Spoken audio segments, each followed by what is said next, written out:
Good morning, boys and girls. This is Mrs. Jovane-Flynn back for another chapter of Tales of the Fourth Grade Nothing.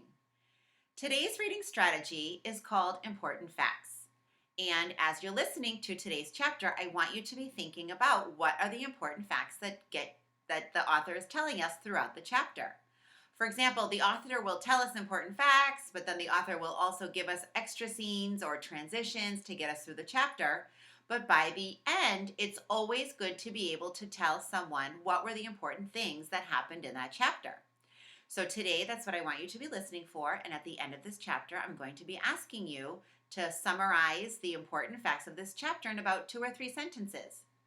So today we're going to get started with chapter 8 called The TV Star.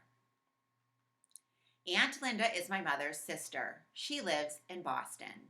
Last week she had a baby girl, so now I have a new cousin. My mother decided to fly to Boston to see Aunt Linda and the new baby. I'll only be gone for the weekend, my mother told me. I was sitting on her bed watching her pack. I know, I said. Daddy will take care of you and Fudge. I know, I said again. Are you sure you'll be all right, she asked me. Sure, why not? Will you help Daddy with Fudge? Sure, Mom, don't worry. Oh, I'm not worrying. It's just that Daddy is so, well, you know. He doesn't know much about taking care of children. Then she closed her suitcase. We'll be fine, Mom, I said. I was really looking forward to the weekend. My father doesn't care about keeping things neat. He never examines me to see if I'm clean, and he lets me stay up late at night. On Friday morning, all 4 of us rode down in the elevator to say goodbye to my mother. Henry looked at the suitcase. You going away, Mr. Hatcher? He asked. My mother answered, No, I am, Henry. My sister just had her first baby. I'm flying to Boston for the weekend to help out. New baby, Fudge said. Baby, baby, baby. Nobody paid any attention to him. Sometimes my brother just talks to hear the sound of his own voice. Have a nice visit, Mrs. Hatcher, Henry told my mother when we reached the lobby. Thank you, Henry, my mother said. Keep an eye on my family for me. Will do, Mrs. Hatcher, Henry said, giving my father a wink. Outside, my father hailed a taxi. He put the suitcase in first, then held the door for my mother. When she was settled in the cab, my father said, Don't worry about us. We'll be just fine. Just fine. Just fine, Mommy, Fudge yelled. Bye, Mom. See you Sunday, I said. My mother blew us kisses. Then her cab drove away. My father sighed while Fudge jumped up and down, calling, Bye, Mommy! Bye, bye, bye! I had no school that day. The teachers were at a special meeting, so my father said he would take me and Fudge to the office with him. My father's office is a huge building made of almost all glass. It's really a busy place. You never see people just sitting quietly at desks. Everyone is always rushing around. A person could get lost in there. My father has a private office and his own secretary. Her name is Janet. She's very pretty. I especially like her hair. It's thick and black. She has the longest eyelashes I have ever seen. Once I heard my mother say, Janet must have to get up at the crack of dawn to put on her face. My father just laughed when my mother said that. Janet has seen me before, but this was her first time meeting Fudge. I was glad his hair was finally growing back. I explained right off the bat about his teeth. He'll look a lot better when he's a little bit older, I said. He knocked out his 2 front teeth, and when he's 6 or 7, he'll get new ones. See, Fudge said, opening his mouth, all gone. My father said, Janet, the boys are going to be here for the morning. Can you amuse them while I clear up some work? Certainly, Mr. Hatcher, Janet said. You go ahead into your office and I'll take the boys on a tour of the rest of the agency.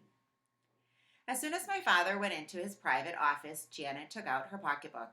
She reached in and came up with a hairbrush, some lipstick, and a bag of crackers. Want some? She asked me and Fudge. Okay, I said, taking a handful. Fudge did the same. The crackers were shaped like little goldfish. I nibbled while Janet fixed herself up.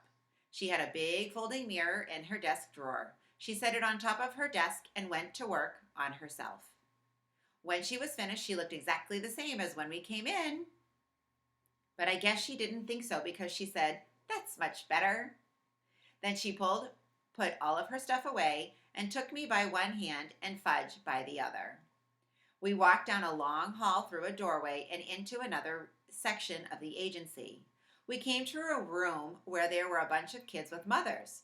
I guess there were at least 50 of them, and most of the kids were kind of small, like Fudge, and some were crying. "Is this a nursery school or what?" I asked Janet. She laughed. "They're here to try out for the new Toddle Bike commercial." "You mean they all want to be the kid who rides the Toddle Bike on TV?" "Yes. Well, at least their mothers want them to be picked," Janet said, "but we can only use one." "You mean only one out of all these kids is going to be picked?" "That's right," Janet said. "Who picks them?" I asked. "Your father and Mr. Denberg are doing it. But of course, Mr. Vincent, the president of the Toddle Bike Company, has to approve." Just then a door opened and a secretary came out. "Next," she called to the waiting kids. "My Murray's next," a mother said. "Oh, no, he's not," another mother yelled. "Sally is next." "Ladies, please, you'll all have a turn," the secretary said. Murray got to be next. He was a little red-headed kid. He wasn't in the other room for 2 minutes when the door opened and a big man with a cigar in his mouth came out. "No, no, no," he shouted. "He's not the type at all." Murray was crying. His mother yelled at the big man, "What do you know anyway? You wouldn't know a treasure if you found one." She shook her fist at him.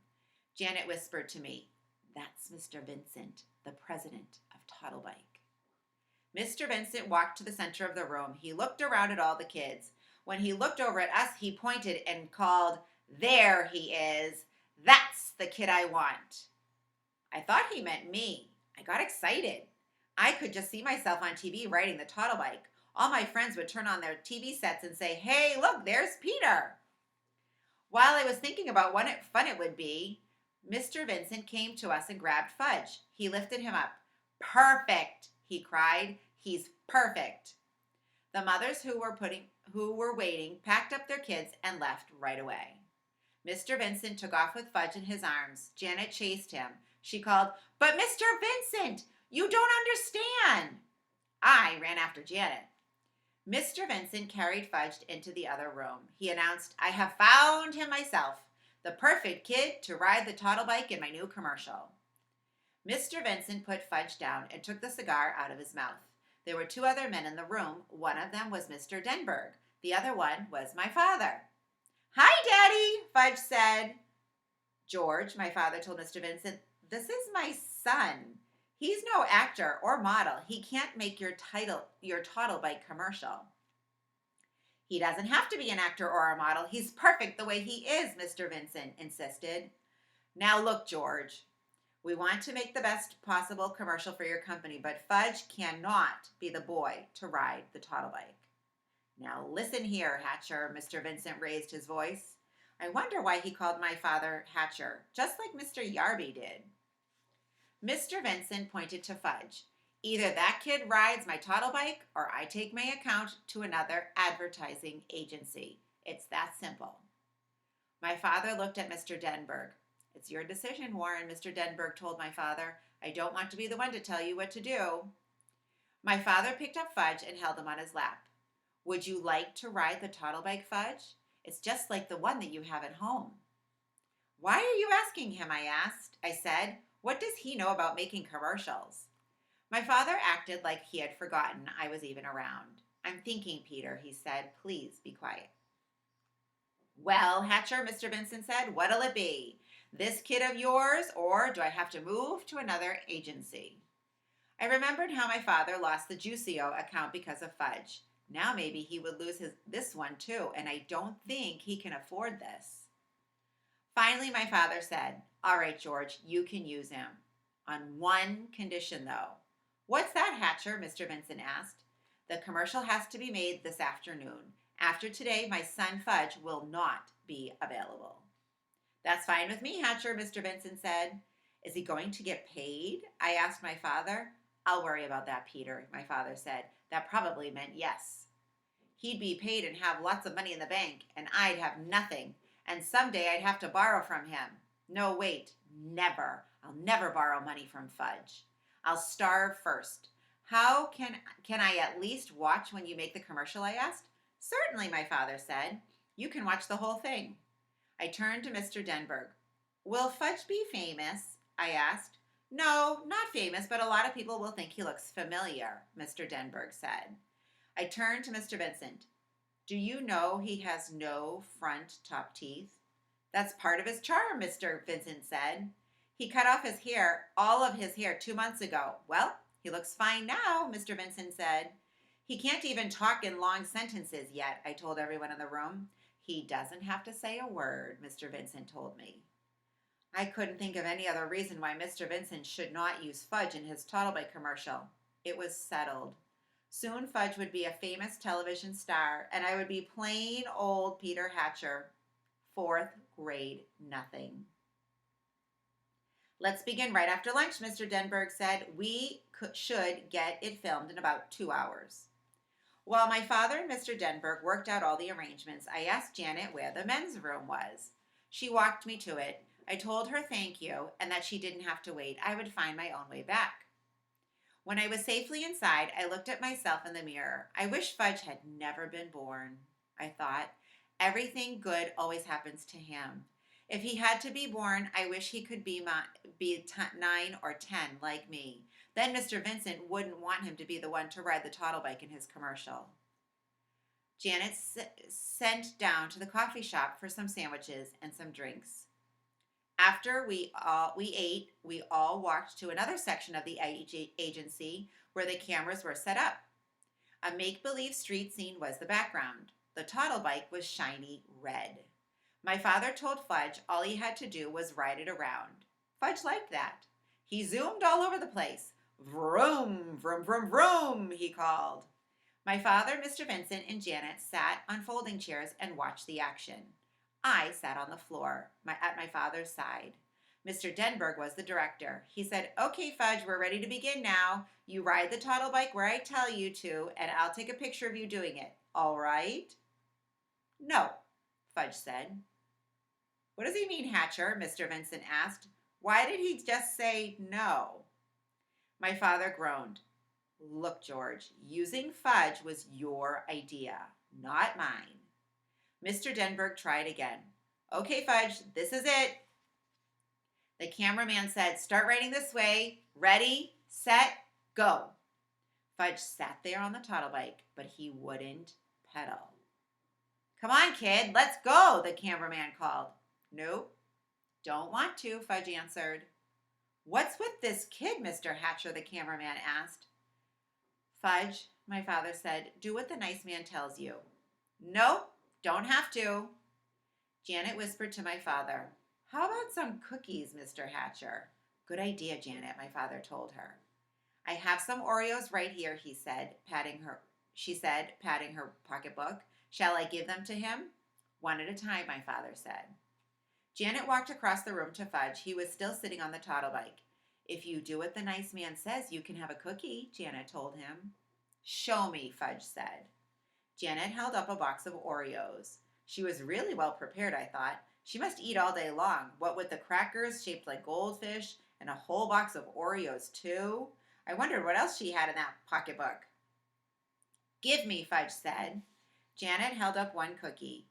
Fudge reached for it, but Janet didn't let him get it. "If you do what the nice man says, you can have an Oreo, maybe even 2 or 3 Oreos." "First cookie," Fudge said. "First do what the nice man says," Janet told him. "No, first cookie." "Give him one, Janet," Mr. Denberg called. "We haven't got all day to fool around." Janet gave Fudge one Oreo. He ate it all up. "Okay, kid. All ready now?" the cameraman asked. "You ride over to me." Fudge didn't do it. Mr. Vincent was losing his patience. "Hatcher," he hollered, "you get that son of yours to ride my toddlebike or I'm taking my whole account away from you and your agency." "I must remind you, George, using Fudge was your idea, not mine," my father said. "Forget about whose idea it was, Hatcher. He's your kid. You better get through to him. Now." "I have an idea," my father said. He walked to a corner of the room and beckoned to the others. Mr. Denberg and Mr. Vincent gathered around him, along with the cameraman and Janet. They looked like a bunch of football players huddled together talking about the next play. Soon my father called me. Peter, would you join us, please? Sure, Dad, I said. What is it? Peter, we want you to ride the toddle bike for us to show Fudge how it's done. But he already knows how to ride, I said. Didn't you see him zooming around? He won't do it for the cameras, though, my father explained, so we need your help. Will I be in the commercial too, I asked. Well, the toddle bike is really for very young children, Mr. Denberg said. Otherwise, we'd have you do it in a minute. I got the message. It was like buying the shoes and like at Miss Dr. Brown's office. They were going to use me to get Fudge to do what they wanted him to do. I wondered how anybody would ever manage my brother without my help. I walked over to Fudge and I told him I was going to ride the toddle bike. Get off, I said. Fudge held onto the bike. No, mine. It's not yours, my father told him. But Fudge wouldn't move for anything. He closed his eyes and screamed. Can he scream loud when he tries? So my father had to pull him off the toddle bike. Fudge kicked and kept screaming, and I'll bet Mr. Vincent was sorry he ever spotted my brother in the first place. I got on the toddle bike. It was so small my knees practically touched the ground, but I managed to ride it around just where the cameraman told me to. See how nice Peter can ride the toddle bike, Janet said. Hey, Peter, come have an Oreo. You did so well. You can have 2 or 3 if you'd like. Fudge stopped screaming. Me, he said. What? My father asked him. Me, ride. Me. You can't ride as well as Peter can, Mr. Denberg said. Can so, Fudge told him.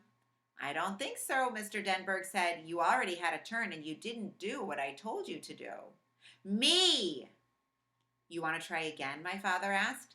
Again, Fudge said. Again, again, again. Well, I don't know, Mr. Denberg said.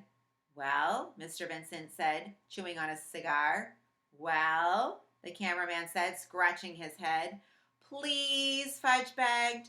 I never heard my brother say please before. Mr. Denberg said, okay, we'll give you 1 more chance. Fudge ran to the toddle bike. I got off and he jumped on. Now, he asked Mr. Denberg.